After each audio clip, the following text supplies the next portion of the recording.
கூட்டணி குறித்து முடிவெடுக்க அன்புமணி மீது நடவடிக்கை எடுக்க தேர்தல் ஆணையத்திற்கு பாமக நிறுவனர் ராமதாஸ் கடிதம் ஒன்றை எழுதியிருக்கிறார். அண்மை செய்தியாக பார்க்கிறோம்.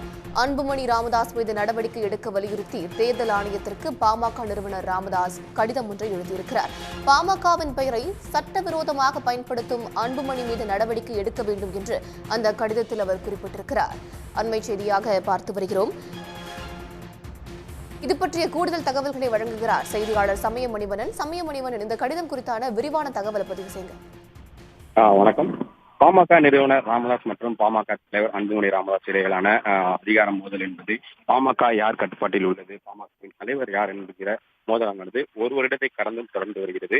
இந்நிலையில இந்த 2026 சட்டப்பேரவை தேர்தலுக்கு தயாராகும் விதமாகவும் கூட்டணியை உறுதி செய்யும் விதமாகவும் சில நாட்களுக்கு முன்பு அதிமுக பொதுச் செயலாளர் எடப்பாடி பழனிசாமியை நேரில் சந்தித்து அன்புமணி ராமதாஸ் அவர்கள் தேசிய ஜனநாயக கூட்டணியில் பாமகவை இணைத்தார். இதனைத் தொடர்ந்து அந்த கூட்டணி பேச்சுவார்த்தை என்பது சட்டவிரோதம் எனவும் நீதிமன்ற அவமதிப்பு எனவும் பாமக நிறுவனர் ராமதாஸ் தரப்பில் தெரிவிக்கப்பட்டுள்ள நேரத்தில் தற்போது இது தொடர்பாக தேர்தல் ஆணையத்துக்கு பாமக நிறுவனர் ராமதாஸ் அவர்கள் கடிதம் எழுதியுள்ளார்.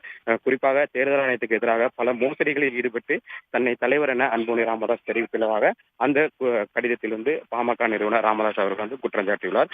குறிப்பாக பாமகவின் பெயரை சட்டவிரோதமாக பயன்படுத்தும் அன்புமணி மீது தேர்தல் ஆணையம் நடவடிக்கை எடுக்க வேண்டும் எனவும் பாமக நிறுவனர் ராமதாஸ் அவர்கள் தேர்தல் ஆணையத்துக்கு கடிதம் எழுதியுள்ளார். குறிப்பாக அந்த கடிதத்தில் மேலும் குறிப்பிட்டுள்ள ஒரு சில பகுதிகளை பார்க்கும்போது பாமக தலைவராக செயல்பட்ட அன்புமணி ராமதாஸ் அவர்கள் கடந்த தேர்தலில் அவரால் தான் பாமக தோல்வியை சந்தித்தது எனவும் கடந்த பொதுக்குழுவில் பாமக நிறுவனரான தான் பாமக நிறுவனரான ராமதாஸ் அவர்கள் தலைவராக தொடர்ந்து செயல்படும் வகையில் கட்சி பொதுக்குழுவானது உறுதி எடுத்துள்ளது எனவும் முடிவெடுத்துள்ளது எனவும் பாமக நிறுவனர் ராமதாஸ் அவர்கள் அந்த கடிதத்தில் குறிப்பிட்டுள்ளார். எனவே பாமகவின் பெயரை சட்டவிரோதமாக பயன்படுத்தும் அன்புமணி ராமதாஸ் மீது நடவடிக்கை எடுக்க வேண்டும் எனவும் பாமக நிறுவனர் ராமதாஸ் அவர்கள் தேர்தல் ஆணையத்துக்கு வலியுறுத்தியுள்ளார். குறிப்பாக அன்புமணி கட்சி தலைவராக இருந்தபோது தேர்தலில் தோல்வியடைந்ததால் தான் இந்த முடிவை தான் எடுத்ததாகவும் பாமக நிறுவனர் ராமதாஸ் அவர்கள் அந்த தேர்தல் ஆணையத்துக்கு அனுப்பியுள்ள கடிதத்தில் குறிப்பிட்டுள்ளார். அது மட்டுமில்லாது இதற்கு முன்பாகவே தேர்தல் ஆணையத்துக்கு பாமக நிறுவனர் ராமதாஸ் அவர்கள் ஏற்கனவே பாமக கட்சியை தான் தலைவர் என